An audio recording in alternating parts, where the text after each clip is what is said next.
Hola, mi nombre es Erika Cuenca, soy estudiante del 10º ciclo de la carrera de medicina y el día de hoy hablaré sobre cómo es la toma correcta de la presión arterial en niños de edad preescolar y escolar.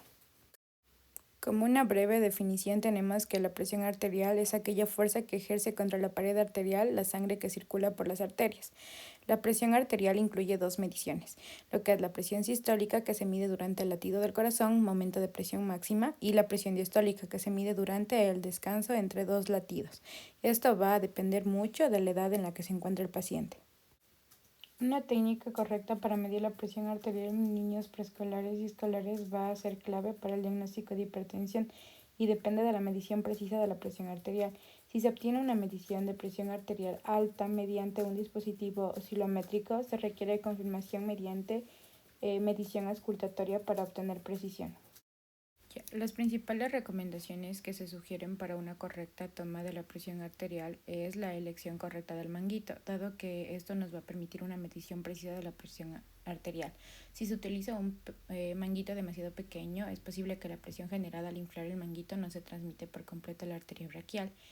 En cambio, si el manguito es demasiado ancho, puede producir lecturas más bajas que la presión intraarterial real.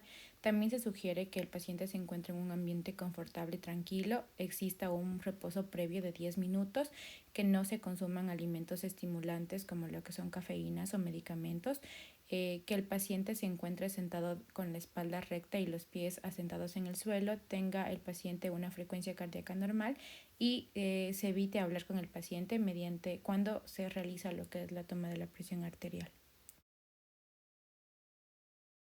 Los pasos para realizar una técnica correcta para la medición de la presión arterial comienzan con medir el brazo del paciente con una cinta métrica para conseguir lo que es un mango adecuado. El tamaño del manguito debe tener un ancho que sea aproximadamente el 40% de la circunferencia de la parte superior del brazo. Es decir, esta va a ser medida a la mitad del camino entre el olecranon y el acromion.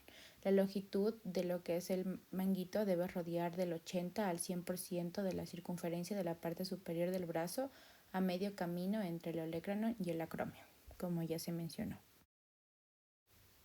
La presión arterial se mide preferentemente en el brazo derecho por coherencia en comparación de algunas tablas de estándares de varios estudios. Se debe tener en cuenta que el manguito se coloca en el brazo no dominante. Las excepciones para que se coloque en otro brazo van a incluir la presencia de un acceso de diálisis permanente, insuficiencia renal o derivación arteriopulmonar en algunos niños con cardiopatía cianótica, en cuyo caso se utiliza el brazo dominante. En niños con coartación aórtica reparada se debe utilizar el brazo derecho. Si hay una diferencia significativa de la presión entre brazo y brazo, el dispositivo debe colocarse en el brazo con la presión arterial más alta. Como segundo paso se identifica lo que es el pulso radial y se insufla hasta perder el pulso radial para la medición. Como tercer paso se identifica lo que es la arteria braquial y se va a medir la presión arterial, colocando la campana del estetoscopio sobre el pulso de la arteria braquial en la fosa cubital. La presión arterial debe tomarse en el brazo derecho del paciente apoyado a la altura del corazón. El manguito se debe inflar de 20 a 30 milímetros de mercurio por encima de la presión arterial sistólica anticipada a la edad del paciente y luego se tiende a desinflar lentamente a una velocidad de 2 a 3 milímetros de mercurio por latido. Se identifica la presión arterial sistólica como el golpeteo inicial que se puede escuchar a la auscultación, es decir, la fase 1 de Korokov. En cambio, la presión arterial diastólica es la presión a la que desaparece el sonido, es decir, acabando los sonidos de Korokov. Se aconseja a los pacientes que mantengan inmóvil el brazo con el manguito mientras se infla para evitar errores en la medición de la presión arterial, incluidos en el esfuerzo. Se debe registrar las mediciones y luego se van a comparar los valores normales del niño. En caso de nuestro paciente era un preescolar de 5 años varón, que como lo vemos en la tabla tendría una presión sistólica de 103 y una diastólica de 63.